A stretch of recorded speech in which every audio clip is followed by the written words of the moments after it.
மாநிலம் பெங்களூரு நகரில் சின்னசாமி ஸ்டேடியத்தில் நேற்று மாலை நடந்த இந்த துயர சம்பவத்தில் அதாவது ஆர்சிபி வெற்றி கொண்டதின் போது 11 பேர் உயிரிழந்தனர். இது மாநிலத்தில் பெரும் அதிர்ச்சியை உண்டு பண்ணியது. இன்று அந்த இறந்தவர்களின் இறுதிச் சடங்குகள் அந்தந்த சொந்த ஊர்களில் நடந்து முடிந்தன.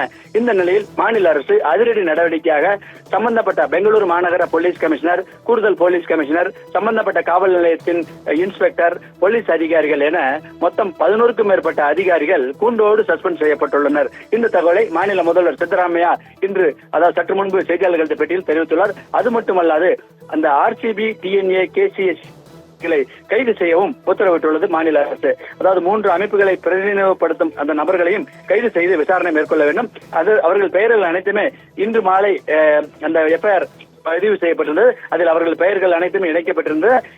அந்த எஃப்ஐஆர் தகவலில் யாராவது பெயர்கள் உள்ளதோ அவர்கள் அனைவரும் தற்போது சஸ்பெண்ட் செய்யப்பட்டுள்ளனர். அதாவது அலட்சியம் காரணமாக இந்த சம்பவம் நடந்துள்ளதாகவும் இந்த போலீஸ் அதிகாரிகள் உடனடியாக சஸ்பெண்ட் செய்தும் உத்தரவிட்டுள்ளோம். அடுத்த கட்ட விசாரணை தொடங்கும். இது சம்பந்தமாக கூடுதல் விசாரணைக்கு கூட உத்தரவிட்டுள்ளேன் என்று மாநில முதல்வர் சித்தராமையா செய்தியாளர்கள் பேட்டியில் தெரிவித்துள்ளார்.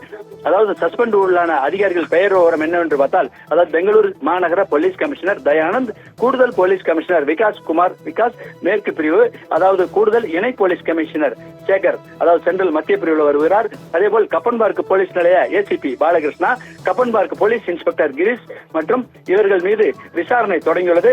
இன்னும் இந்த ஒரு அறிக்கையும் இவர்களிடம் பெறப்படவில்லை.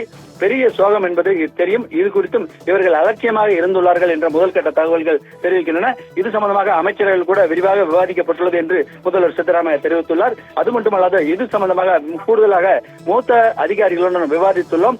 இருந்தாலும் தற்போது இந்த சம்பவத்தை சிஐடி விசாரணைக்கு ஒப்படைத்துள்ளோம். 2 எஃப்ஐஆர்களை தாக்கல் செய்துள்ளோம். மேலும் சிஐடி விசாரணையில் முழுமையான விசாரணைகள் தெரிவதும் 2 விசாரணைகள் நடத்தப்பட வாய்ப்புள்ளது என்று சித்தராமையா தனது பேட்டியில் தெரிவித்துள்ளாருங்க. ராஜேஸ்வரி.